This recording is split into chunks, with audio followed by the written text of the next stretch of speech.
"You're lucky I married you," he sneered, looking down at her with utter contempt. To him, she was a simple burden, a plain accessory to his CEO lifestyle.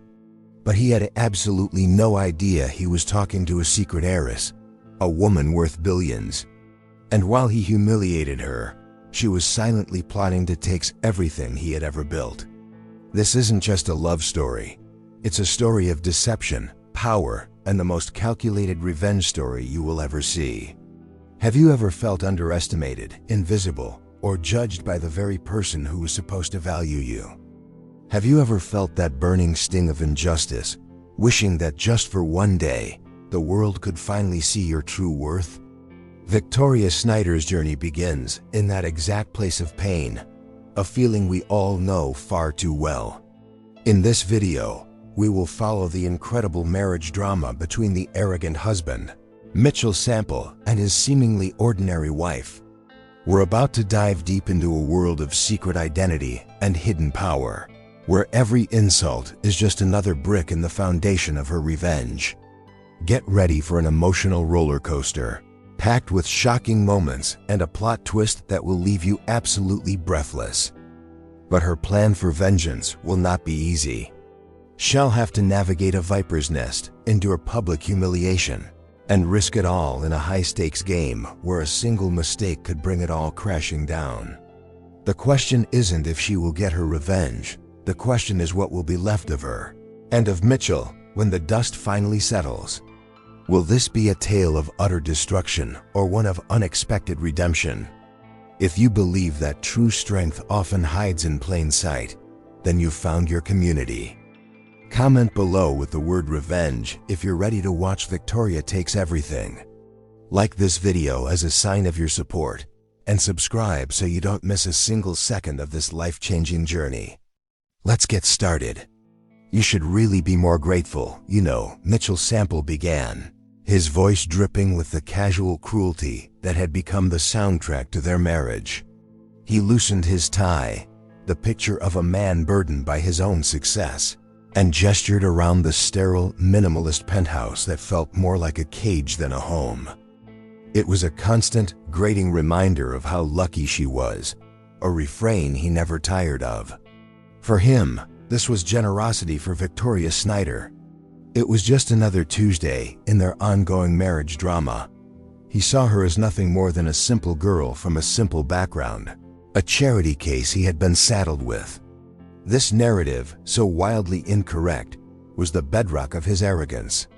He had no clue, not the faintest whisper of a suspicion, that he was speaking to a secret heiress, a woman whose family could buy his entire corporation with the loose change in their accounts. This secret identity was her shield, a cloak of invisibility she wore with practiced ease, patiently waiting for the perfect moment. Victoria simply offered a quiet nod, a gesture he always mistook for submission. Inside, however, a storm was brewing, a meticulously planned tempest of revenge. Each condescending word he spoke, every dismissive glance he threw her way, was another drop of fuel added to a fire that would one day consume him entirely. This wasn't just about hurt feelings, this was a revenge story in the making, and the arrogant husband was unwittingly writing his own final chapter, blind to the true plot. He prattled on about a deal had closed, the numbers and figures meant to intimidate her, to reinforce the vast chasm between their perceived stations. He needed her to feel small, because her apparent simplicity made his own grandeur feel even more significant. Little did he know, she understood the nuances of his business better than he did. She was an undercover billionaire, playing the long game, and his lectures were nothing more than free, albeit boring, intelligence briefings for her future. "Without me," he concluded, pausing for dramatic effect, "what would you even be?" The question hung in the air, thick with his own self-importance. Victoria met his gaze, her expression a perfect mask of placid neutrality, betraying none of the drama boiling beneath the surface. Her silence was her greatest weapon, a vacuum into which he poured all his assumptions, never once considering the surprise that was waiting for him just beneath the calm facade of the woman he thought he knew. She was playing a role, the performance of a lifetime, and it required absolute discipline. Every day was a test of her resolve, enduring the casual way she was humiliated in her own home. But her eyes were fixed on the prize, not just getting her life back, but ensuring he understood the catastrophic scale of his misjudgment. The endgame was not just freedom, it was a complete and total reversal of fortune where he would learn her true worth in the most public way imaginable. So for now, she remained the quiet, unassuming wife, the perfect target for his lectures on gratitude. The irony was a bitter pill, but one she swallowed daily. He thought he held all the power, a king in his castle looking down upon a peasant. But the truth was far more shocking. The castle was already hers, and he was just a temporary tenant, blissfully unaware that his eviction notice was already being drafted in the silent mind of his wife. Mitchell lived his life like a performance, and the world was his stage. His role as the powerful CEO wasn't just a job, it was his entire identity, a persona he flaunted with an almost theatrical arrogance. He moved through the world wrapped in an aura of bespoke suits, expensive watches, and the distinct scent of unapologetic wealth. This opulent lifestyle was a fortress he had built around himself, and from its ramparts, he viewed his marriage to Victoria as a strategic, if inconvenient, acquisition for his empire. He often spoke of their union not as a love story, but as a merger of interests, a deal he had been cornered into by family obligations. This narrative conveniently painted him as a martyr, a man who had sacrificed his personal freedom for the good of the Sample dynasty. To his friends and colleagues, he would lament his fate, describing Victoria as plain and unrefined, a stark contrast to the glamorous women he felt he deserved. The constant belittling was a core tenet of their unhappy marriage drama. Victoria, in his eyes, was a simple liability, a checkbox ticked on a list of familial duties. He paraded her at functions when required, a silent accessory to his grandeur, but otherwise kept her at arm's length. He never bothered to ask about her day, her thoughts, or her dreams, for the simple reason that he genuinely did not care. His arrogant husband persona wasn't just an act for the public, it was the chilling reality of their life together, a transaction devoid of any real romance. Meanwhile, he spared no expense on himself. His garage housed a fleet of cars he barely drove, his wardrobe was a testament to European haute couture, and his weekends were a blur of exclusive clubs and high-stakes poker games. Every purchase was a statement, a way of reinforcing his own self-importance. He was a man who collected assets, and he saw his wife, Victoria Snyder, as just another one less valuable than his watch, perhaps, but an asset nonetheless, one that came with certain unfortunate obligations. He failed to see the profound irony in his complaints. While he felt forced into a marriage with a seemingly simple woman, he was completely blind to the fact that he was the one trapped in a gilded cage of his own making. His obsession with status and appearance was the real prison. Victoria, with her secret identity and quiet freedom, was the only one in the relationship who truly understood the meaning of power, and it had nothing to do with the balance in his bank account. His treatment of her was a calculated strategy to maintain his perceived superiority. By constantly reminding her of her simplicity, he kept her in what he believed was her place. It was a power dynamic that fed his ego, a daily ritual of putting her down to lift himself up. He was the sun, and she was expected to be a pale, distant moon, only reflecting his light. This dynamic was the central pillar of their relationship's deep-seated drama, and it was about to crumble. He never once suspected that his business transaction of a wife was, in fact, the shrewdest player in the game. He saw a plain pawn, but she was the queen, moving silently across the board, setting up a checkmate that was years in the making. His entire opulent world, the very lifestyle he used to mock her, was built on a foundation of sand, and he was completely unaware that the tide of his revenge story was already beginning to roll in. While Mitchell was the peacock, displaying his wealth for all to see, Victoria Snyder perfected the art of being a chameleon. She navigated her modest, undercover life with a quiet grace that was both her defense and her disguise. She wore simple clothes, managed their household with quiet efficiency, and never gave any indication that she was anything other than the plain, unassuming woman everyone believed her to be. This carefully constructed persona was the cornerstone of her long-term plan for revenge. Every trip to the grocery store, every conversation with the staff he employed, every moment spent alone in his home office was an opportunity. She was a sponge, quietly gathering information, observing the intricate workings of Mitchell's empire from the inside. She studied his contacts, his business practices, and most importantly, his vulnerabilities.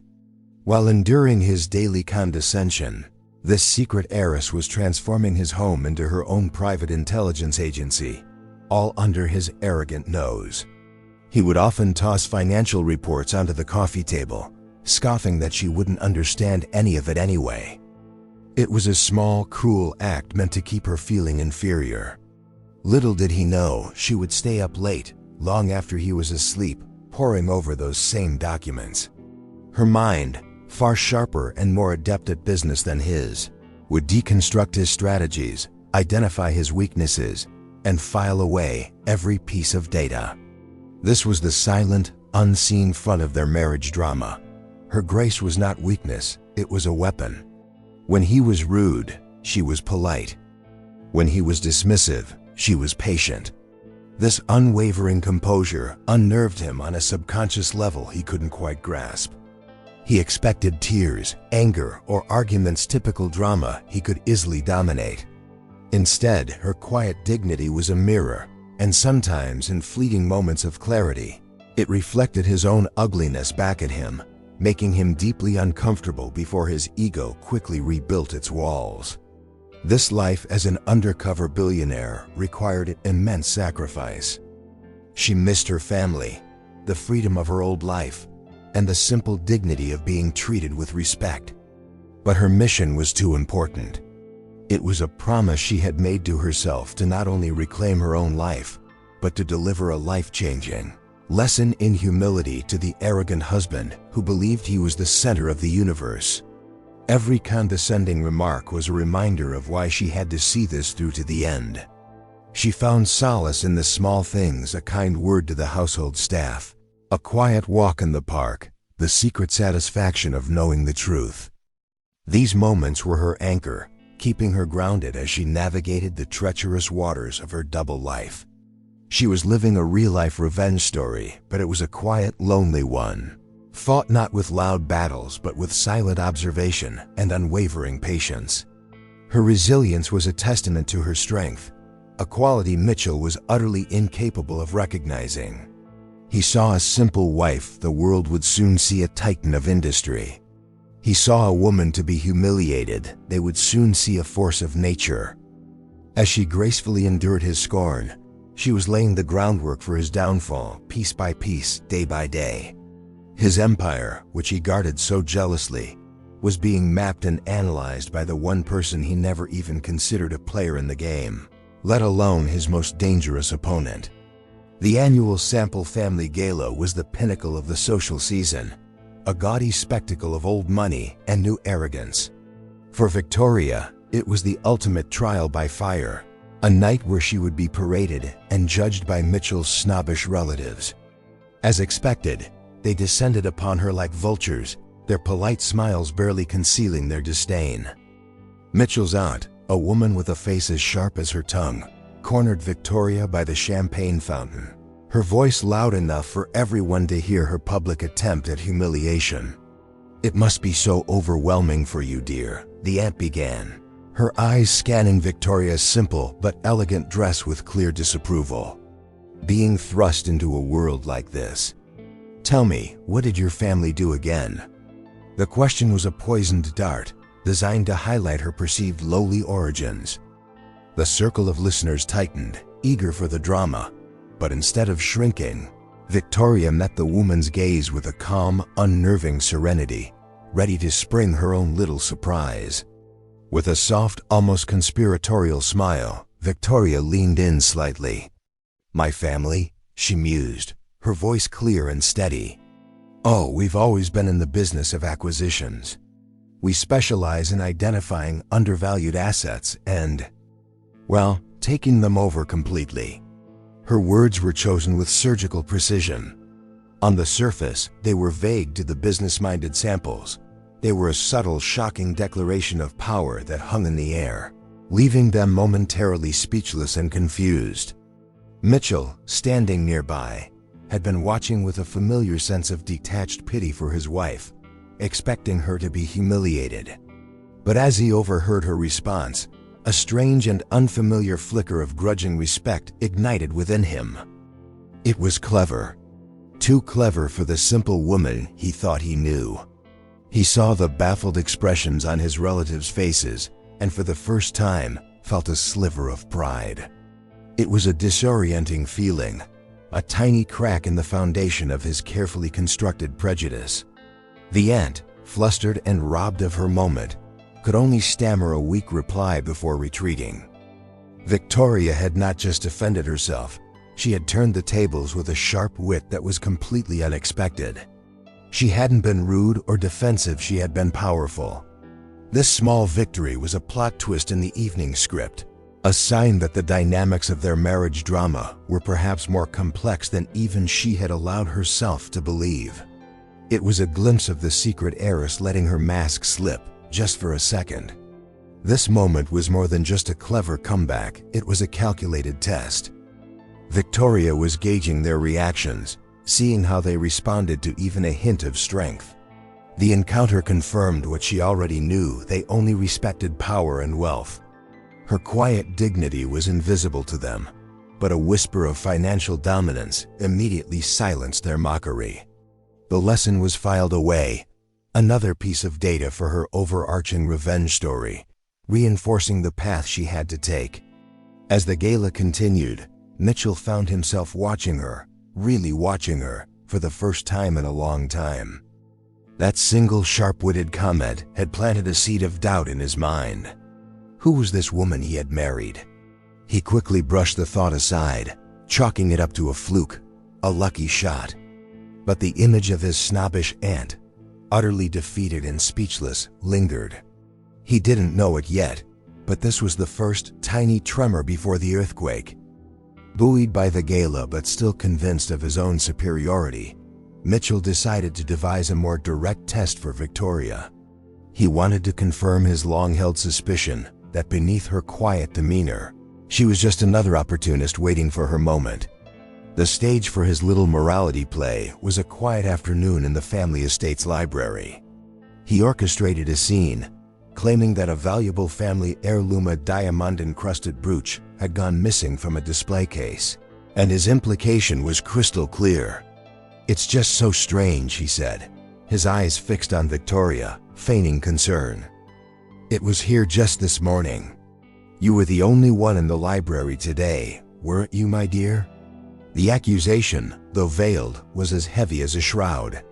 He expected her to crumble, to become flustered and defensive, thereby proving her guilt in his eyes. This was his chance to expose the gold digger he always suspected she was, adding a definitive chapter to their bitter marriage drama. But Victoria did not crumble. Instead of denial or tears, she responded with a calm, analytical composure that was utterly disarming. "Are you certain it was this morning?" she asked, her voice even. "Because I saw your cousin one with the gambling debts admiring it rather intensely yesterday afternoon. He even asked me about its value." The sudden shift from accused to investigator was a plot twist Mitchell hadn't anticipated. It was a bold and unexpected move in their psychological game. Stunned by her calm and the specific nature of her information, Mitchell was momentarily silenced. His plan had been to corner her, to create a drama where he was the righteous wronged husband. Now he was faced with a credible alternative, one that painted a member of his own family in a desperate light. He had no choice but to follow her lead, and a quick, discreet investigation proved her absolutely right. The brooch was recovered from his cousin's coat pocket before it could be pawned. The moment he realized she had not only been innocent, but it also calmly exposed the real thief was shocking. He was left grappling with a profound sense of cognitive dissonance.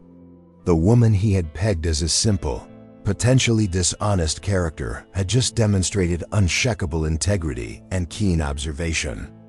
This single event dealt a significant blow to his prejudice narrative.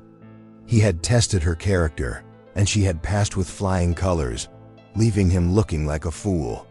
This wasn't just about a stolen heirloom, it was a fundamental challenge to his perception of her. His attempt to orchestrate a scenario to prove her lack of worth had backfired spectacularly, revealing her true worth instead. For Victoria, it was a calculated risk. She knew about the cousin's debts from her quiet information gathering, and this was the perfect opportunity to use that knowledge. It was a small but significant move in her larger revenge story. Mitchell never apologized, of course. His ego wouldn't allow it. But a new, unwelcome seed of doubt had been firmly planted in his mind. He had tried to humiliate her, to confirm his worst suspicions, but instead, he was the one left feeling unsettled and strangely impressed. The surprise of her resilience was becoming a recurring theme, and he was beginning to wonder what other secrets his seemingly simple wife was hiding behind that calm, unreadable gaze.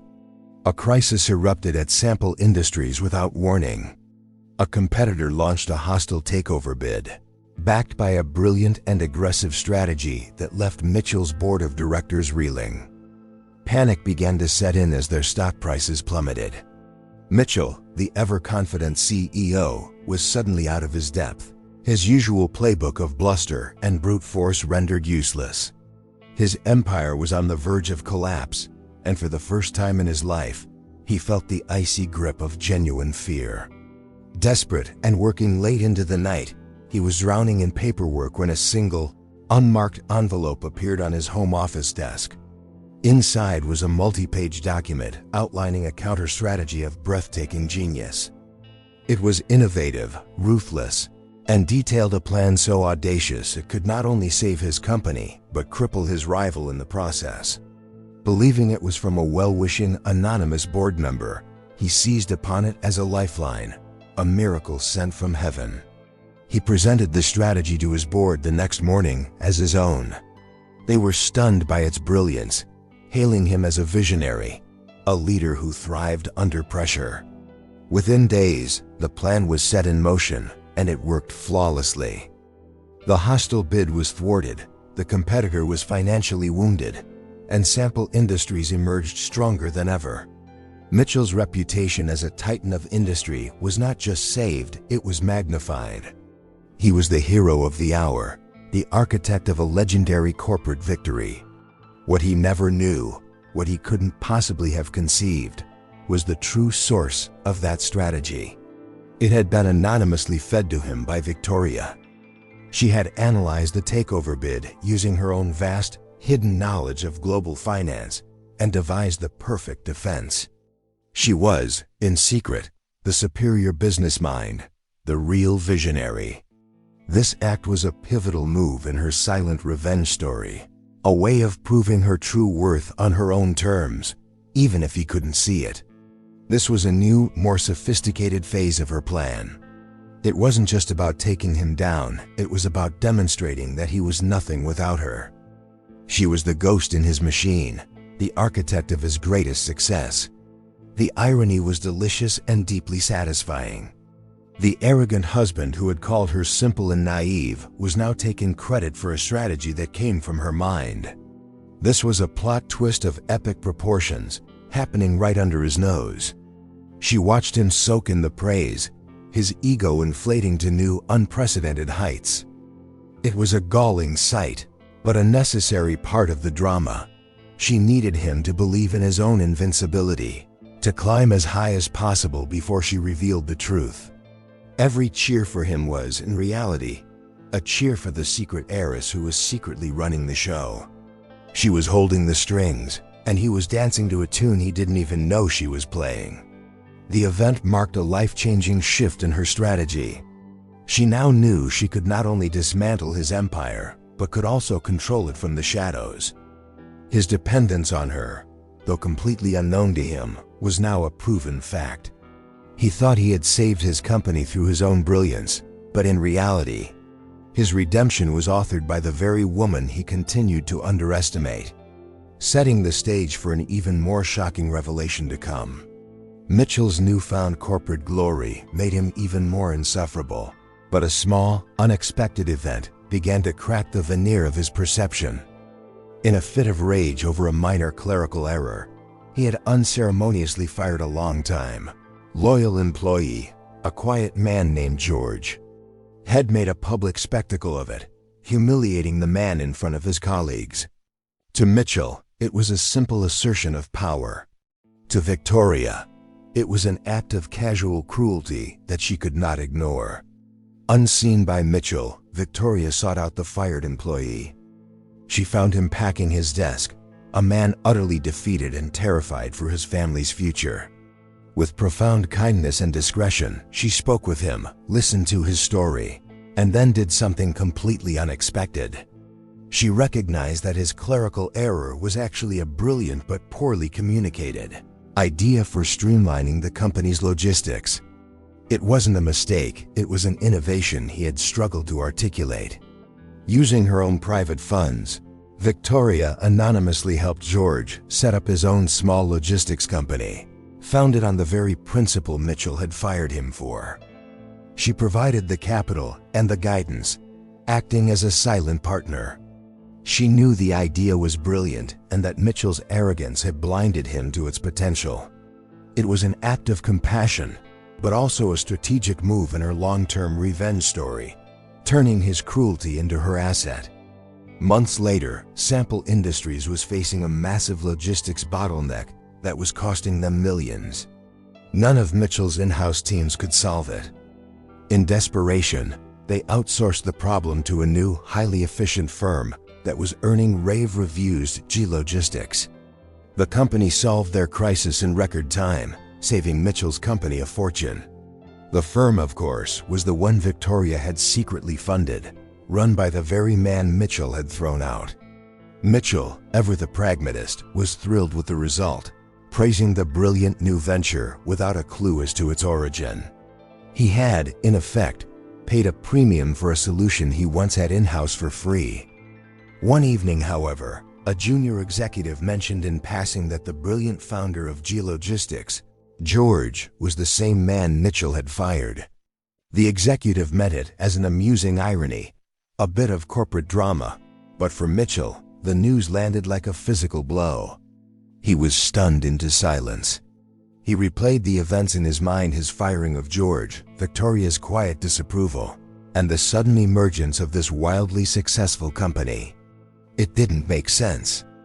How could the man he deemed incompetent be the architect of his salvation? The only variable he couldn't account for was his wife.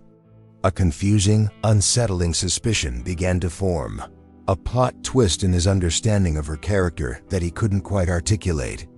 This single act of kindness, which he had observed from a distance and dismissed, had led directly to a profitable new venture that saved his own company. It was a life-changing moment of insight for him. For the first time, he was forced to confront the possibility that Victoria's character possessed a depth and a kindness that had tangible, powerful consequences. It was a currency he didn't understand, and it was beginning to feel far more valuable than his own. Deeply unsettled by the George incident and confused by her increasingly complex character, Mitchell decided to try a different tactic. He concluded that her strange behavior must stem from some unfulfilled desire for material things.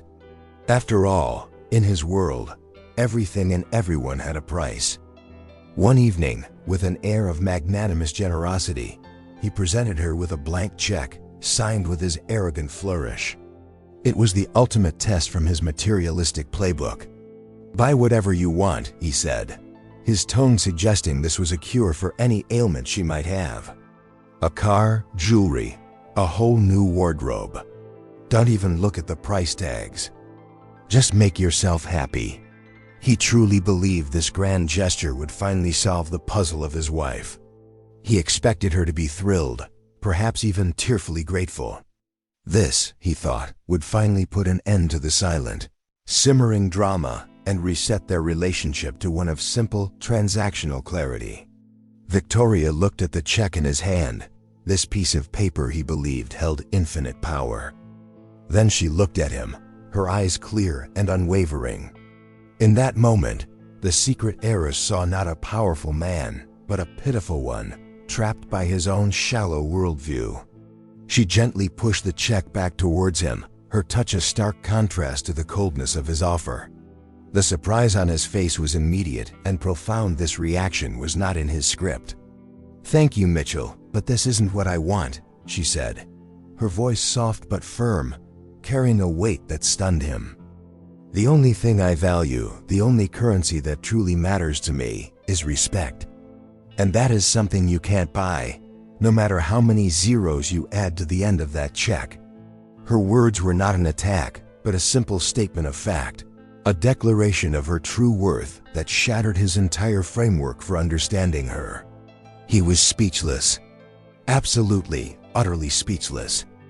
Rejection was not a concept the arrogant husband was familiar with, especially not the rejection of what he considered to be the ultimate prize, unlimited money.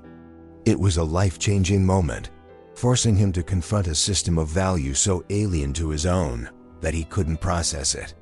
He was offering her the world he knew, and she was telling him that his world was simply not enough. It was a profound and personal rebuke. For Victoria, this was a pivotal moment in her revenge story. It wasn't about the money, it was about drawing a line in the sand. It was about making it clear that the battle she was fighting wasn't for his fortune, but for her own dignity. This quiet act of defiance was more powerful than any argument or outburst. It was a demonstration of a kind of wealth he couldn't comprehend, wealth of self-respect. The blank check lay on the table between them, a symbol of his complete and utter failure to understand her. His ultimate tool of power had been rendered useless, rejected not with anger, but with a quiet, dignified grace that humiliated him more than any fight ever could. He was left staring at his wife as if she were a stranger, a complex, unbreakable code he had no idea how to even begin to decipher. Just as Mitchell's perception of Victoria began to show the faintest signs of a thaw, the past returned with a vengeance. His manipulative exfiancy, a woman named Cassandra, who was as cruel as she was beautiful, reappeared in their lives. She had never forgiven Mitchell for breaking their engagement, a union he ended due to family pressure to marry Victorian. She saw in Victoria the perfect target for her venomous return to the scene. Cassandra, a master of corporate intrigue, expertly wove herself back into Mitchell's professional circle. She feigned friendship and forgiveness, all while planting the seeds of a devastatingly effective frame-up. She knew Mitchell's deepest prejudice, his belief that Victoria was a simple-minded gold digger. With surgical precision, she began manufacturing a trail of digital evidence that pointed to a shocking conclusion. Victoria was selling company secrets to their fiercest rival. The trap was brilliant in its cruelty. Cassandra forged emails, manipulated server logs, and even staged a coincidental meeting with a rival executive that a concerned colleague just happened to witness. To an outside observer, and especially to a man already primed to believe the worst, the evidence was damning. All of Victoria's careful plans, her quiet dignity, and the small inroads she had made into Mitchell's conscience seemed to crumble to dust in an instant. This was the ultimate false defeat, a plot twist so devastating it threatened to derail her entire revenge story. Victoria found herself caught in a web not of her own making. Accused of the one thing she was not, a traitor. The drama escalated to a fever pitch, moving from the Cold War of their marriage to an all-out crisis. She was being framed for corporate espionage, a crime that could not only destroy her reputation, but also land her in prison. Mitchell, confronted with Cassandra's carefully presented proof, felt a dark, bitter sense of vindication. His deepest, ugliest suspicions had been confirmed. The kindness, the wit, the integrity, it had all been a lie, an elaborate performance by a cunning actress. He didn't even question the evidence, he embraced it. It was easier to believe this terrible lie than to accept the complex, confusing truth that had been slowly dawning on him. Cassandra played her part to perfection, pretending to be heartbroken for Mitchell, the poor man who had been so cruelly betrayed. "I always knew there was something off about her," she whispered, her words twisting the knife. The return of the exfiancy was not just a complication, it was a catastrophe. It seemed that all of Victoria's meticulous planning and patient suffering had been for nothing, undone by a ghost from her husband's past. Blinded by his prejudice and expertly manipulated by Cassandra, Mitchell prepared to confront his wife. All the confusion and doubt she had recently inspired in him curdled into pure, unadulterated rage. He was ready to bring the hammer down, to finally excise the problem he felt he had been saddled with from the very beginning. For Victoria, it felt as though the world was collapsing, her plans for a calculated revenge now buried under an avalanche of lies. The confrontation was brutal and swift. Mitchell didn't ask for an explanation or a defense. He stormed into their penthouse, his face a mask of cold fury, and threw a folder of the fabricated evidence onto the table in front of Victoria.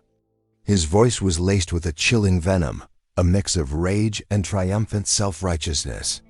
He had been right all along, and he savored the moment of her exposure with a cruelty that was breathtaking. "I knew it," he hissed, his words cutting through the silence of the room. "I knew from the day I met you what you were. A pathetic, conniving gold digger." He didn't just believe the lies, he weaponized them, using them to validate every ounce of contempt he had ever felt for her. Blinded by his prejudice and Cassandra's manipulation, he saw not his wife, but the caricature he had always wanted her to be. The marriage drama had reached its explosive, ugly climax. He cruelly threw her out of the home she had managed, the life she had endured. He gave her no time to pack, no chance to speak. He simply pointed to the door, his expression one of utter disgust. As she stood there, momentarily stunned by the sheer injustice of it all, a process server stepped forward and handed her a set of divorce papers. It was a perfectly choreographed act of humiliation designed to break her completely. This was his idea of justice, his final word. Victoria, for her part, did not beg or cry. In that moment of ultimate betrayal, a strange, cold calm settled over her. She looked at the man she had been planning to teach a lesson and saw that he was already a lost cause, a puppet dancing on the strings of his own worst instincts. She simply met his gaze, a silent promise of a coming reckoning in her eyes, and walked out the door without a word. Her silence was more damning than any accusation she could have leveled. This was the lowest point, the heart of the false defeat in her revenge story. She was homeless, publicly disgraced, and legally embattled. To the world, and to the arrogant husband who had just discarded her, she was nothing. She was the humiliated wife, the failed gold digger, the villain of the story he would tell himself for years to come. Everything she had worked for, every sacrifice she had made, seemed to have ended in this single catastrophic moment. Mitchell felt a surge of relief as the door closed behind her. He had cut out the cancer. He had solved the problem. He immediately ran to Cassandra, the architect of his delusion, seeking comfort and validation. He had finally gotten rid of the simple girl had been forced to marry, clearing the way for the life he thought he was always meant to have. He was completely oblivious to the fact that he had just detonated a bomb in the foundation of his own life. But as the initial rage subsided, a tiny, unwelcome splinter of doubt remained. Her lack of a fight, the unnerving calm in her eyes as she left it, didn't fit the profile of a guilty woman caught in the act. He quickly suppressed the thought. He had won. He was free. He had no way of knowing that her exit was not an ending, but the true and terrifying beginning of his downfall. In the weeks following Victoria's dramatic exit, Mitchell expected to feel a sense of liberation. Instead, a strange and pervasive emptiness began to creep into his life. At first, he ignored it, distracting himself with work and the triumphant presence of Cassandra at his side. But the silence in the penthouse was unnerving. He began to notice the small things that had run seamlessly before the perfectly managed household. The intuitive social calendar, the quiet efficiency that he had always taken for granted. Then, the cracks began to appear in his professional life. Victoria had disappeared without a trace, vanishing as if she had never existed. Simultaneously, his company, once riding high on the success of the counter strategy, began to face a series of strange and persistent problems. A key investor pulled out unexpectedly. A lucrative contract fell through at the last minute. The logistics network, once his saving grace, became tangled in inexplicable delays. It was a slow, creeping collapse. He tried to fight the fires, working longer and harder, but for every problem he solved, two more seemed to spring up in its place. He realized with a dawning horror that he didn't have the same clarity he'd had during the takeover crisis. The brilliance he had claimed as his own was gone. He was swinging in the dark, his instincts failing him. The empire that had once felt so solid and indestructible was now proving to be a house of cards in a rising wind. It was during a late-night soul-crushing review of a failed project that the devastating truth finally hit him. He found a subtle flaw in the plan, a flaw he recognized from a similar pattern in the anonymous strategy that had saved him. In a flash of sickening clarity, he understood. The brilliance wasn't his. It had never been his. It had been hers. The unseen influence of the wife he had discarded was the invisible scaffolding that had been holding his entire world together. This realization was not just a plot twist, it was the shattering of his entire identity. He wasn't the visionary CEO. He was a fraud, a man who had been propped up by the very person he had humiliated and cast aside. The arrogant husband was forced to confront the fact that his simple wife, the secret heiress, was the true genius. His success was her creation, and in throwing her out, he had single-handedly authored his own demise. The slow collapse of his company became a mirror of his own internal decay. The emptiness he felt was the absence of her quiet strength, her unseen guidance. The marriage drama he thought he had ended was revealed to be the central pillar of his life, and he had demolished it with his own hands. The silence of her disappearance was now deafening, a constant reminder of the catastrophic scale of his mistake. His so-called victory was, in fact, the most profound loss of his life. He was left alone in the ruins of his own making, a devastated man haunted by the ghost of her competence. The woman he had accused of trying to take a piece of his fortune was, in fact, the very source of it. And now she was gone. The weight of this shocking truth crushed him, leaving him with a single all-consuming question: who was Victoria Sneered really? And what had he truly done? The foundation for his quest for redemption was built on the ashes of his pride. Racked with a guilt so profound it felt like a physical illness, Mitchell's sample changed. The arrogance evaporated, replaced by a desperate, obsessive energy. The slow collapse of his company no longer mattered. The only thing that mattered was finding Victoria. He cut Cassandra out of his life without a second thought, her manipulations now transparent and disgusting to him. He finally saw her for what she was: a parasite who had fed on his worst instincts. His search for Victoria became an all-consuming quest.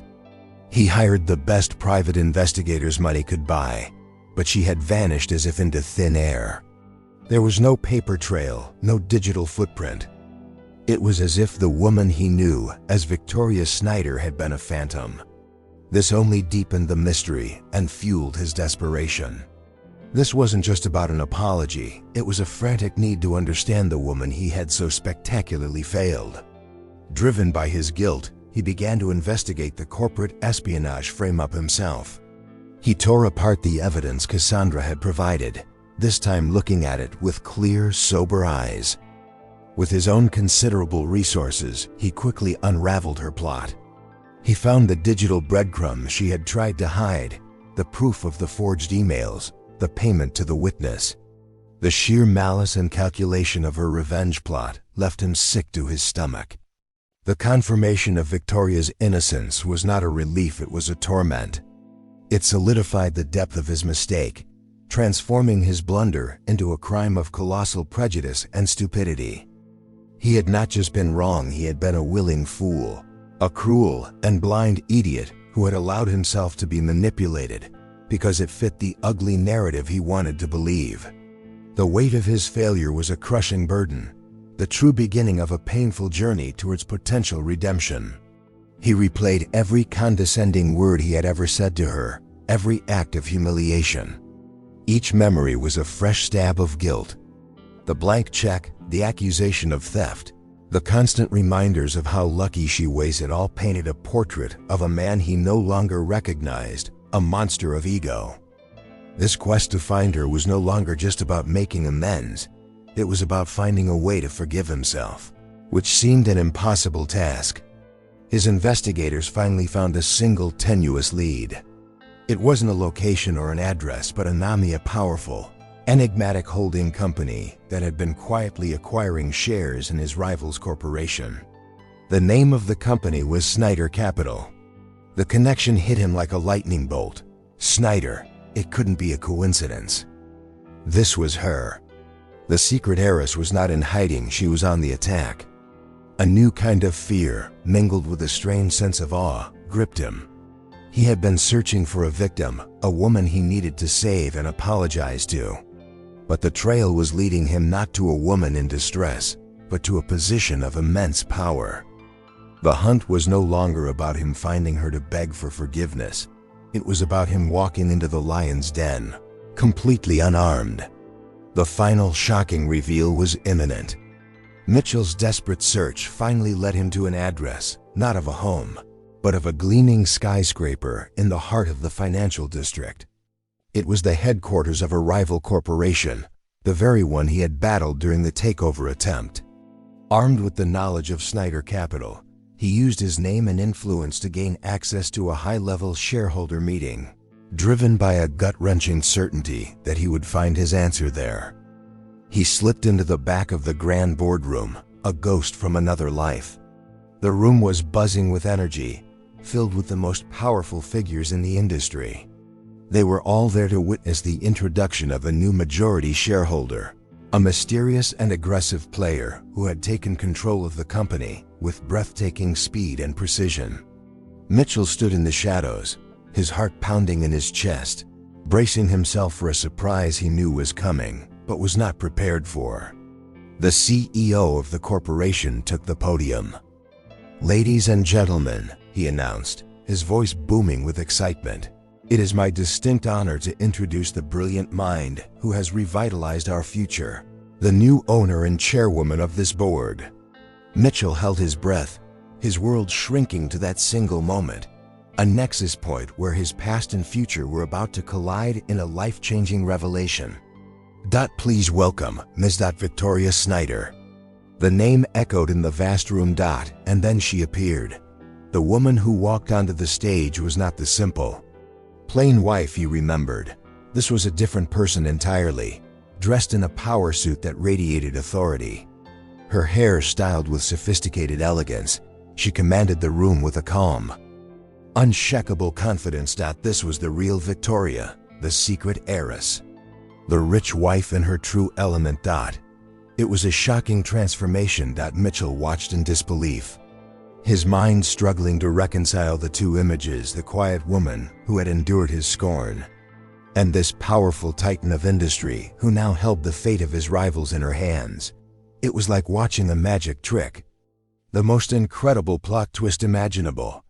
Every moment of their marriage drama flashed before his eyes.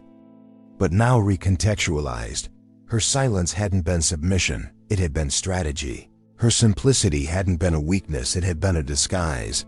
He saw the faces of the board members, their expressions a mixture of awe and respect.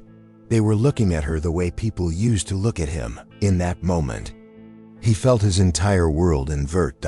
He was no longer the powerful Mitchell Sample, CEO.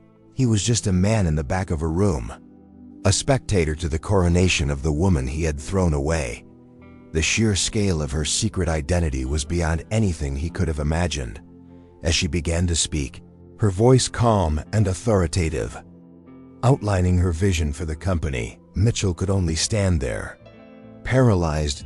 He had come to find the woman he had wronged, hoping to beg for forgiveness. Instead, he had found a queen on her throne. The search was over, but his journey was just beginning. He hadn't just found Victoria, he had discovered the truth. And the truth was more intimidating and awe-inspiring than he ever could have dreamed. Victoria Sneerd's ascension was not just a title, it was the formal declaration of war. From her new position of immense power, she began a systematic and ruthless takeover of all the assets connected to Mitchell's family. It was not a chaotic smash grab. It was a campaign of strategic dismantling, executed with the precision of a master chess player. Each move was calculated to inflict maximum damage, not just financially, but psychologically, targeting the very sources of the Sample family's pride. She started with their smaller holdings, the sentimental properties that had been in their family for generations. A vineyard, a historic hotel, a collection of art. She acquired them silently, through shell corporations, until she owned them completely. Then the news would break. A small headline in a financial paper, another piece of the Sample legacy gone. For Mitchell's relatives, who had once humiliated her, these losses were like a series of painful paper cuts. A slow and steady bleeding of their identity. This was her revenge in its purest form, cold, methodical, and utterly dominant. She wasn't just buying companies, she was reclaiming her own dignity. Piece by piece, asset by asset, the empire that had once looked down on her, that had treated her as nothing more than a simple accessory, was now being strategically dismantled by her hand. The secret heiress was no longer a secret, and her power was undeniable. This was the ultimate revenge story playing out in the public ledgers of high finance. Mitchell could only watch, helpless from the sidelines. His own company was still crumbling, and he had no power to stop her. He saw her strategy for what it was: a brilliant, multi-pronged attack designed to isolate and weaken his family's core business, Sample Industries. She was cutting off their supply lines, buying out their partners, and poaching their top talent. It was the corporate equivalent of a siege, and she was leaving him no room to maneuver. Each acquisition was a message. Each move was a memory of a past insult. When she bought the company that sponsored the annual gala where she had been mocked, he knew it was intentional. She was not just a brilliant business mind, she was an artist of vengeance. The drama was no longer confined to their personal lives. It was now the biggest story in the financial world. A shocking tale of a fallen dynasty and a mysterious new queen. He realized with a chilling certainty that this was her endgame. She was systematically erasing his family's footprint, taking everything they held dear. The irony was devastating. They had feared a gold digger who might take a fraction of their wealth through divorce.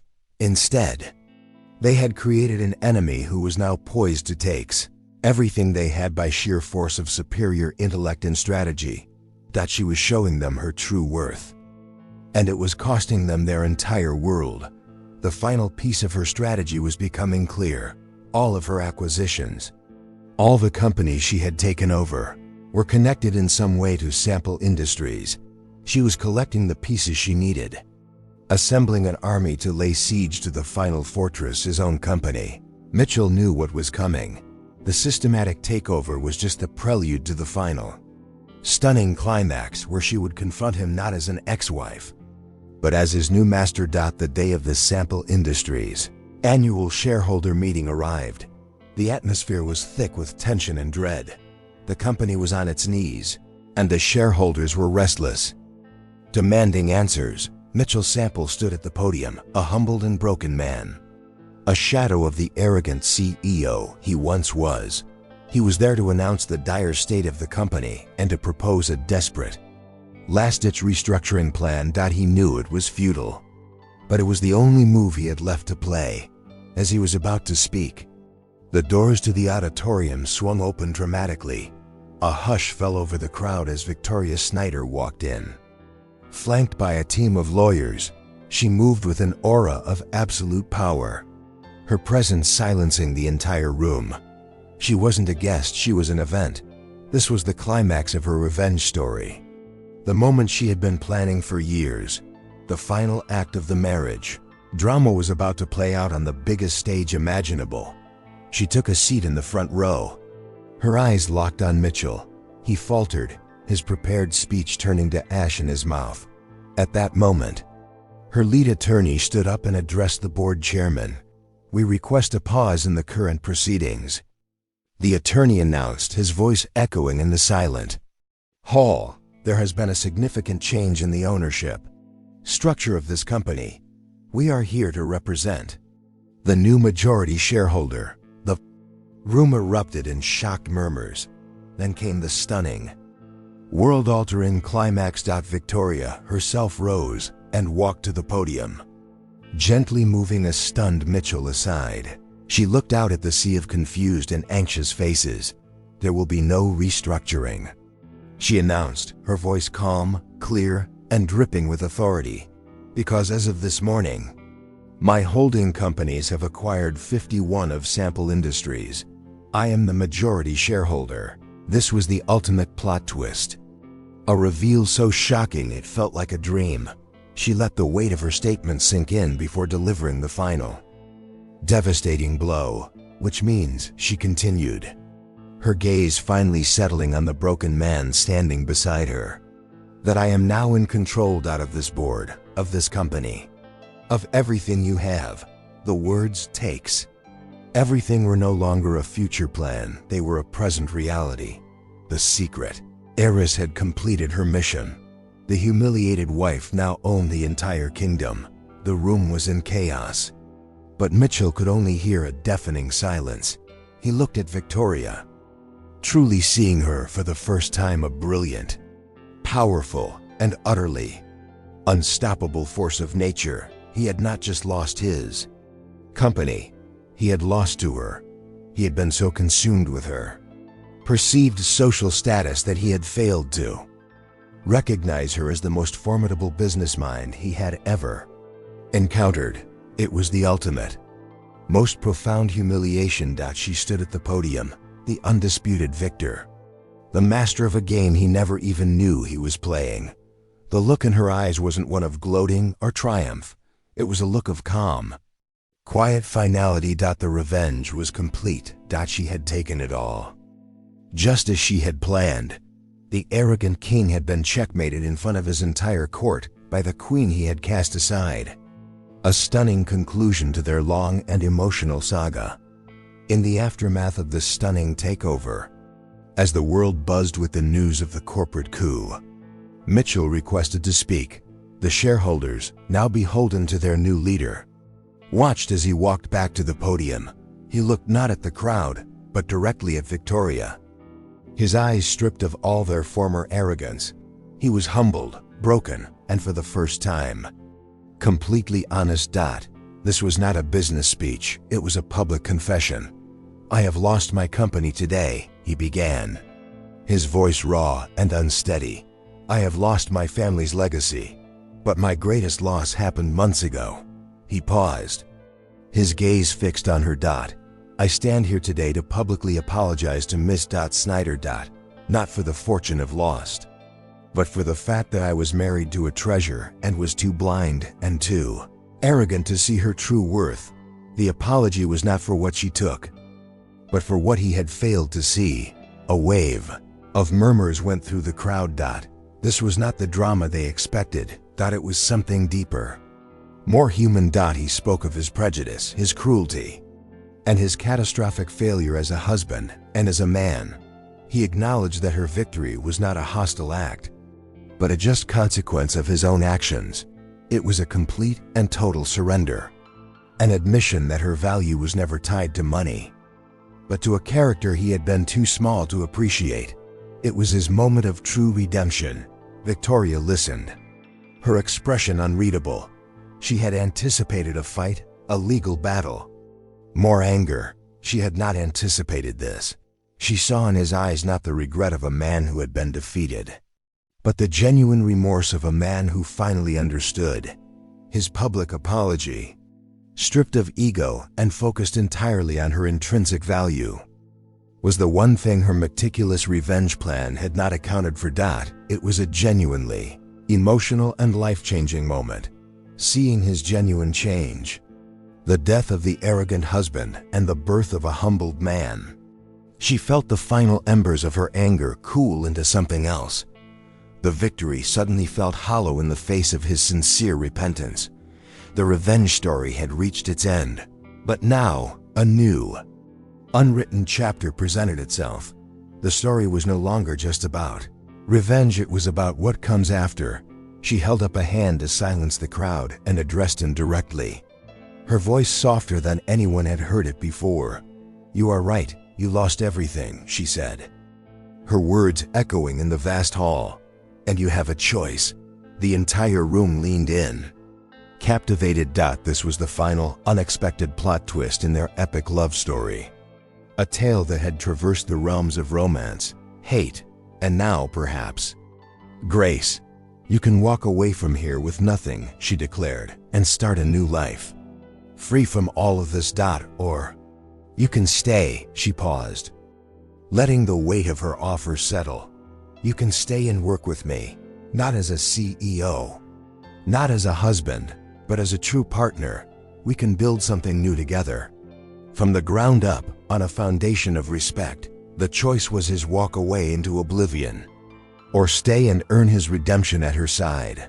The story of Victoria and Mitchell is a powerful reminder that a person's true worth is never measured in dollars, but in dignity, respect, and the courage to reclaim your own narrative.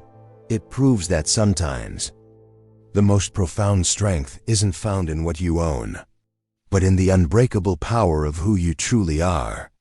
Deep down, this wasn't just a revenge story, it was a story of rebirth. If you also believe that character is the ultimate currency, and that the underdog's victory is the greatest story ever told, then you have found your place. This isn't just a channel, it's a community for those who know that true power often comes in the quietest packages. Subscribe now and officially join the family. Let's make our voices heard. Like this video as a vote for Victoria's strength and Mitchell's redemption. For my question, I have to ask you all, what would you do?